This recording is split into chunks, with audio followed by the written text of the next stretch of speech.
Boa noite, pessoal. Meu nome é David, tenho 43 anos, sou de Minas Gerais, casado. E há 10 anos eu busco ajudar pessoas, né, que sofrem com vício nas drogas, né, nas drogas lícitas e ilícitas. E há um tempo atrás eu comecei a escrever um pouco sobre esse projeto, sobre esse trabalho. E Deus havia me dado um título, né? Para quem é da área, para quem já leu um pouquinho, já ouviu falar sobre os 12 passos, né, dos narcóticos anônimos. E o Senhor me deu um tema sobre isso, né? Que são mais que 12 passos com Jesus. Não é incomum, né, nós vemos pessoas tratando dentro das comunidades terapêuticas ou até fora dela, ficar por um período, cumprir um processo, cumprir um protocolo, 9 meses de internação, às vezes menos, e daqui a pouco cair, né? Recair com as drogas. A gente entende que é uma dificuldade, é uma luta complicada, mas ela tem controle, ela tem jeito. Eu acredito na cura. E ao longo desses 10 anos eu encontrei muitas pessoas, eu encontrei famílias destruídas, né, por conta do vício, por conta dessa situação. Vi pessoas não se recuperando por vários motivos, mas também acompanhei processos que pessoas persistiram e hoje estão libertas.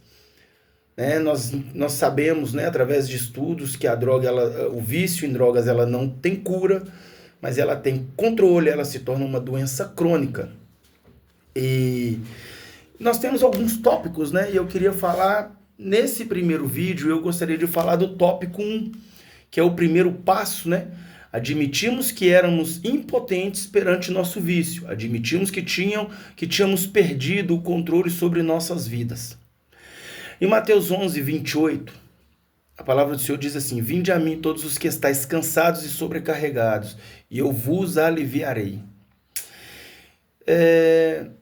Ao longo dessa caminhada, conversando com muitas pessoas, né, participando de algumas internações, de algumas visitas, o que eu tenho percebido, o que a gente tem percebido, né, quem caminha nesse meio, quem tenta ajudar de alguma maneira, é essa busca incessante do usuário de drogas, buscando uma resposta, que quando ele encontra, ele não sabe o que é, ele não sabe o porquê, porque ele parou ali, essa resposta já não tem tanta importância mais, já não tem tanto valor, porque ele buscou o preenchimento de um vazio, a cura de uma dor, a resposta para alguma situação da maneira errada. Ele procurou nas drogas e, consciente ou não, ele acabou adoecendo, né? A sensação de liberdade, junto àquela anestesia momentânea da dor, faz com que a droga, de fato, seja uma resposta para aquilo, para aquela ânsia, para aquela dor que ele tem sentido, né?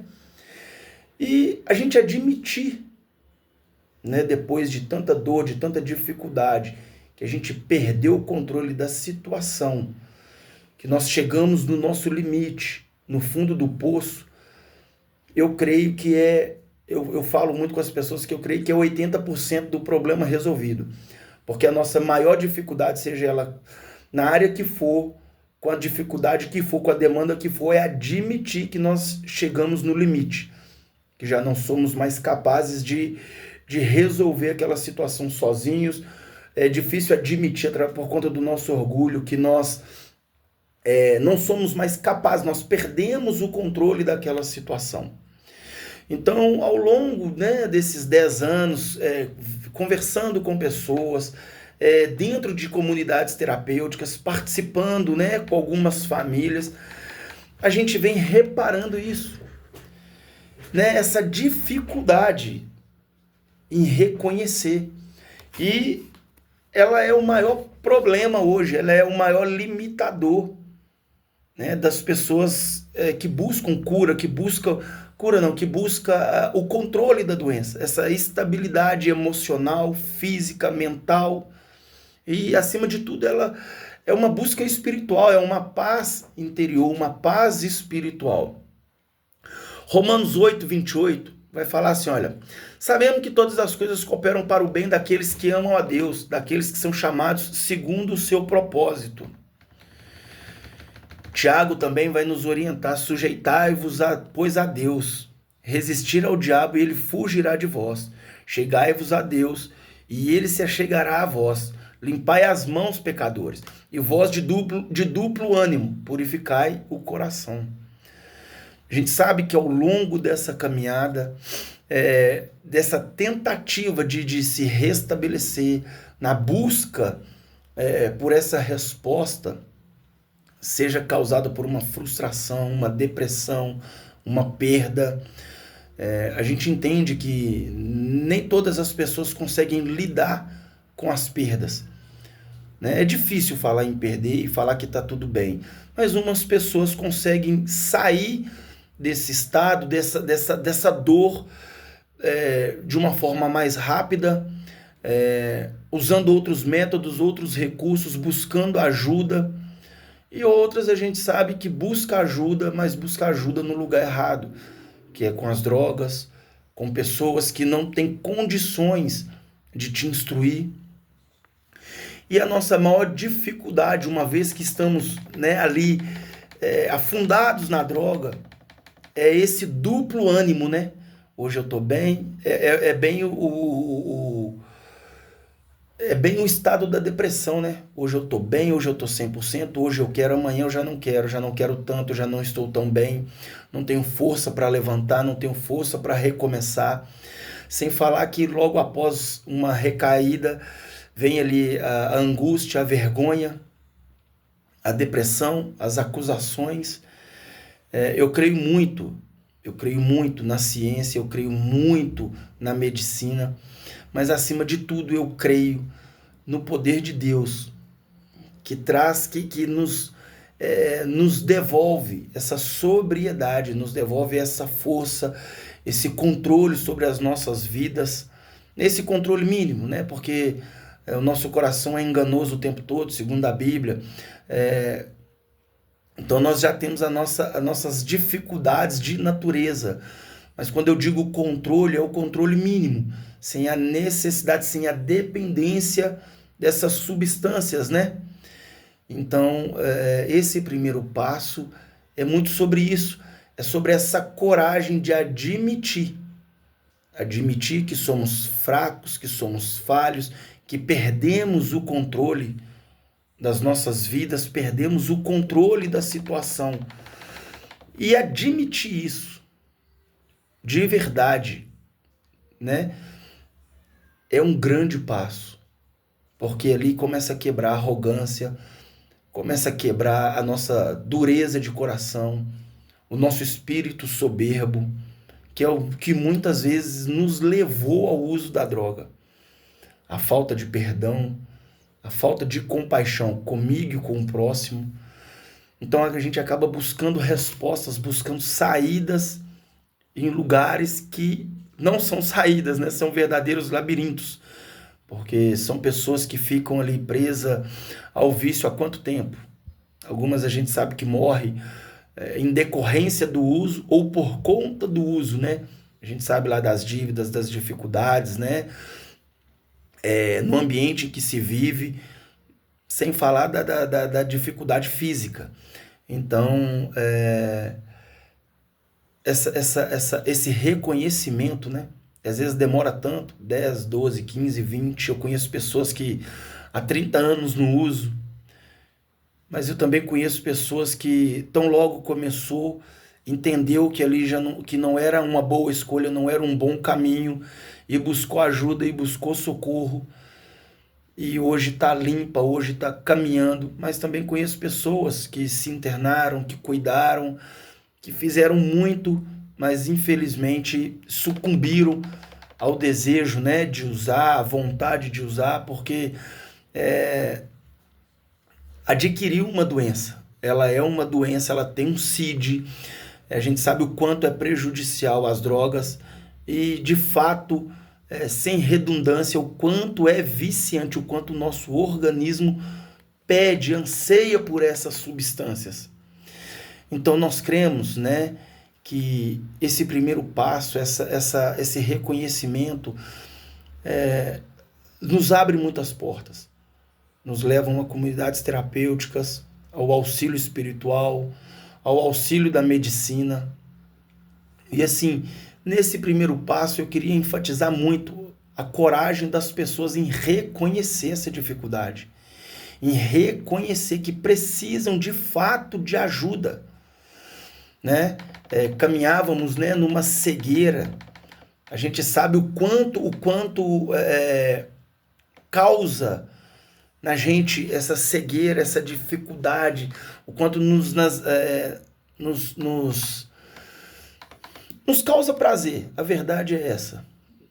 De forma irracional, de forma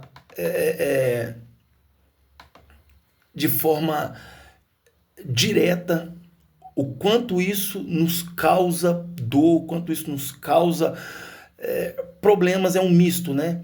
Ora, é a sensação da depressão. Ora eu estou muito bem, ora eu estou muito mal. E a gente sabe que é assim, né? Enquanto eu estou no uso, enquanto eu estou entorpecido, seja pelo álcool, pela maconha, pela cocaína, ou pelo crack, ou qualquer outra droga, né, lícita ou ilícita, a sensação e o prazer daquele momento é indescritível. Mas logo ao fim do efeito, a gente sabe o quanto é devastador, o quanto o efeito depressivo, o quanto a vergonha, e é o maior limitador, é o que dificulta as pessoas de pedirem ajuda. Essa vergonha, é o julgamento, o cansaço do nosso familiar ou de quem está próximo da gente, né? A gente acaba perdendo a credibilidade, né? Alguém que nos viu por um tempo tão bem, tão saudável, também nos viu, né, tão debilitado fisicamente, mentalmente. A gente começa a desenvolver algumas habilidades, né, que é a mentira, começamos a dissimular, a enganar. Então tudo isso é um pacote que vem com o uso, né, com a condição do vício. Nós sabemos o quanto é dura essa jornada, o quanto é difícil, mas nós acreditamos na cura. Nós acreditamos que é possível, sim, controlar, voltar à vida, restaurar, restabelecer a saúde física, mental e, acima de tudo, espiritual. Nós não podemos desistir, entender que é apenas o primeiro passo, mas ele não se limita nos 12 passos. Ele é apenas o primeiro. Mas eu preciso entender que ele é o primeiro passo com Jesus. Eu preciso introduzir o Senhor nessa caminhada, pedindo força, direção, porque a gente sabe o quanto o diabo ele atua nessa área, o quanto ele nos acusa, o quanto ele nos massacra na primeira recaída, na segunda recaída, porque infelizmente a gente sabe, né, que são muitas. Não é uma regra, mas a gente sabe que, em via de regra, acontece muito, e até com uma certa frequência, até que a gente consiga atingir minimamente o estado de sobriedade. Então esse primeiro passo, esse primeiro vídeo é querendo trazer um pouco, né, sobre essa coragem, sobre essa decisão, sobre esse reconhecimento que nós somos falhos, nós somos fracos, não só pela nossa condição humana, mas o quanto ainda nós nos fragilizamos ainda mais enquanto no uso e no vício. E que esse primeiro passo é o grande passo, porque a coisa mais difícil que tem é a gente reconhecer a nossa necessidade, reconhecer o quanto precisamos de ajuda. Então, assim, vamos gravar ao longo desse período aí, nós vamos bater muito papo, e é apenas o primeiro passo. Mas é um primeiro passo de encorajamento. É o primeiro passo de muitos em direção à sobriedade, a restauração e a reconquista dessa liberdade de estar em qualquer lugar, em qualquer ambiente, sem ser escravo da droga, sem ser prisioneiro da depressão, podendo viver sim uma vida normal, digna e saudável, né? No meio dos familiares, da família, no meio da sociedade, porque a gente sabe que o uso da droga rouba a nossa dignidade, ela rouba o nosso convívio com o Senhor, com a comunhão com os irmãos, nos afasta da nossa família, dos nossos familiares, mas tem jeito, tem cura, tem controle e nós cremos nisso. É o início de uma longa caminhada, mas que é uma caminhada que vale muito a pena.